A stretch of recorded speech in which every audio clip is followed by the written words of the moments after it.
एक जंगल में टुनी और टुनटुनी नाम की दो चिड़िया बहनें रहा करती थीं।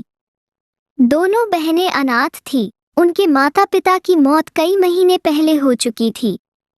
एक दिन दोनों बहनें भोजन मांगने पड़ोसी के घर जा रही थी, तभी उन्हें एक आम बेचने वाला नजर आता है।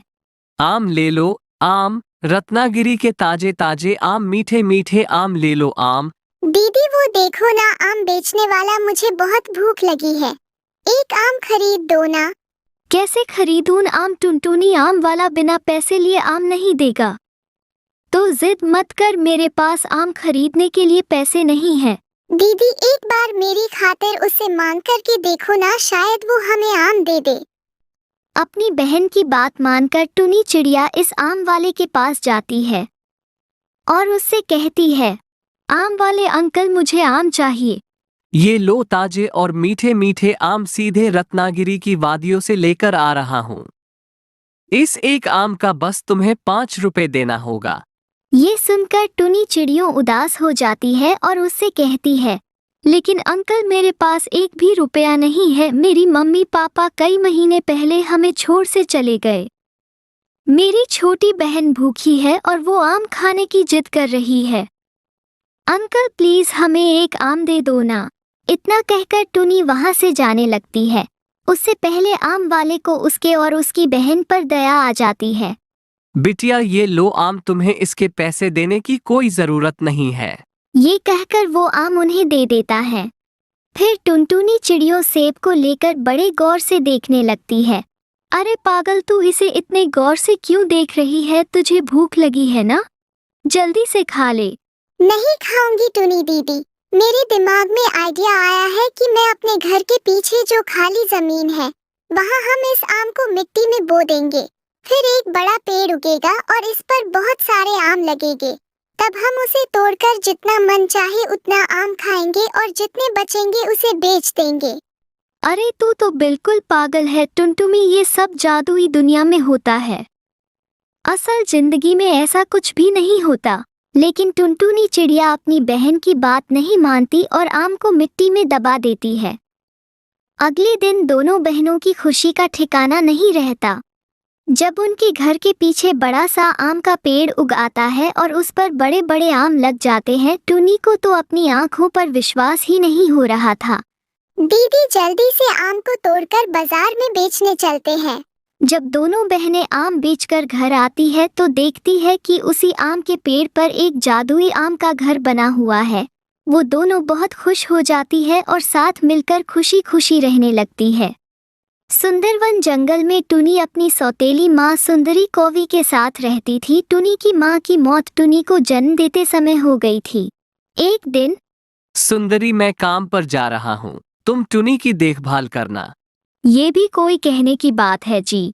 मैंने आज तक आपको कोई शिकायत का मौका दिया है जो अब दूंगी। आप निश्चिंत होकर जाइए, मैं टुनी की देखभाल बहुत अच्छे से करूंगी। उस समय तक टुनी 2 साल की हो चुकी थी। टुनी के पिता के काम पर जाने के बाद सुंदरी फोन करके अपने भाई को बुलाती हैं। भाई, बहुत अच्छा मौका मिला है, कालू काम पर जंगल चला गया है। अब वो 2-3 दिन बाद ही लौटेगा। तुम किसी तरह इस लड़की को ठिकाने लगा दो। लेकिन लड़की को घर में ठिकाने लगाएंगे तो पड़ोस वाले जान जाएंगे। तो तुम ऐसा करो, इस लड़की को जंगल में ले जाकर ठिकाने लगा दो। किसी को कुछ पता भी नहीं चलेगा और अपना काम भी हो जाएगा। थोड़े दिन बाद इसके बाप से घोंसला अपने नाम करा लूंगी, तब उसे भी ठिकाने लगा देंगे। उन दोनों की सब बातें टुनी सुन लेती है। तुम बहुत ही गंदी माँ हो। मैं पापा को सारी बातें बताऊंगी तो अपने भाई के साथ मिलकर मुझे और मेरे पापा को मारना चाहती हो। भाई जल्दी करो, इस लड़की ने हम लोगों की बातों को सुन लिया है। अब ये और खतरनाक हो गई है। इसे जल्दी ठिकाने लगाओ। टुनी वहां से भागने लगती है। तब कौवी का भाई तेजी से उड़कर उसे पकड़ लेता है। वो टुनी को घने जंगल में मारने के लिए जाता है। जैसे ही कड़कनाथ टोनी को मारने के लिए हथियार उठाता, भाई इस लड़की को मारकर अपने हाथ गंदे मत करो, इसे इसी जंगल में छोड़ देते हैं, कोई जंगली जानवर खा जाएगा। वो दोनों टुनी को जंगल में छोड़कर घर चले जाते हैं। पापा देखो, माँ ने मुझे जंगल में छोड़ दिया। मुझे यहाँ बहुत डर लग रहा है, मुझे जल्दी घर ले चलो। तभी वहाँ एक बूढ़ा बाज आता है। वो जब टुनी को रोते हुए देखता है तो उससे पूछता है, बेटा, घने जंगल में तुम क्या कर रहे हो? किसने तुम्हें यहाँ छोड़ दिया? दादाजी, मुझे यहाँ मेरी सौतेली माँ ने मरने को छोड़ दिया। लेकिन आप कौन हैं दादाजी? बेटा, मैं भी तुम्हारी तरह दुखियारा हूँ। मुझे भी मेरे बेटे ने जंगल में छोड़ दिया। दादाजी, यहाँ बहुत सारे जानवर हैं। मुझे डर लग रहा है। बेटा, तुम डरो में, हम लोग एक घर बनाएंगे और उसी में रहेंगे। लेकिन दादाजी, हम लोग का कैसे बनाएंगे? यहाँ तो लकड़ी है ही नहीं।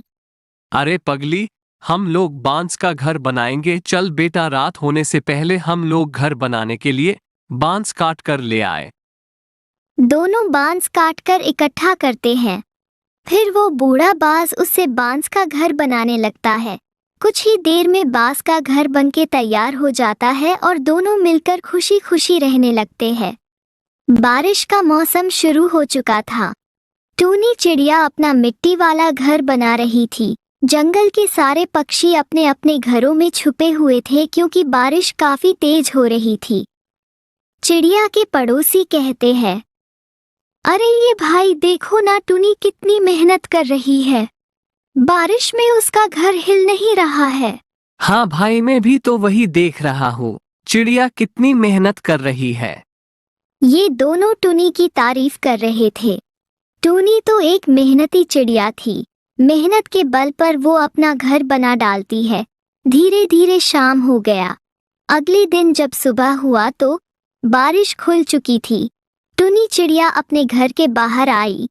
चलती हूँ जंगल में दाना चुगने। टुनी चिड़िया ये बात कहकर जंगल की तरफ निकल पड़ी। जंगल के सारे पक्षी अपना अच्छा खासा आधार बना चुके थे। उसी जंगल में एक और टुनटुनी नाम की चिड़िया अपना घास का घर बना रही थी। उसी रास्ते से टुनी दाना चुगने जा रही थी। देखी तो उसके पास गई। बहन, तुम क्या कर रही हो? चलो मेरे घर में रहना, मेरा घर मिट्टी का है, काफी अच्छा। अरे नहीं चिड़िया बहन, मैं तुम्हारे घर नहीं जाऊंगी। हम गरीबों को तो यही घर अच्छा है, तुम जाओ ये से। टूनी वहां से चली गई क्योंकि उसको काफी तेज भूख लगी थी। टुनटुनी घर को काफी मेहनत करके बना डाली। टुनी दाना चुन रही थी, तभी उसको एक नहर दिखाई दिया। चिड़िया नहर के पास गई और पानी पीने लगी। तभी नहर बोला कि अरे चिड़िया, तुम ये क्या कर रही हो? इस जंगल के सभी पक्षी इस नहर में पानी नहीं पीते, चले जाओ ये से दूसरे नहर में जाकर पानी पियो। बेचारी टुनी डर गई और वहां से अपने घर के तरफ चल पड़ी। टुनटुनी चिड़िया से बंटी कबूतर पूछ रहा था कि अरे चिड़िया, तुम ये घर कैसे बना डाली? क्या तुम जरा मेरे भी घर बना दोगी? अरे नहीं बंटी भैया, मैं नहीं बना पाऊंगी। बहुत मेहनत के बाद तो मैं अपना घर बना पाई हूँ। तुम यहाँ से चले जाओ। बंटी जा ही रहा था, तभी उसके पास टुनी आई। क्या हुआ बंटी भैया, आप इतना उदास क्या है? क्या बताऊं टुनी चिड़िया, मेरे पास रहने के लिए अच्छा घर नहीं है, मैं क्या करूं? कोई बात नहीं, आप चलिए मेरे साथ मेरे घर।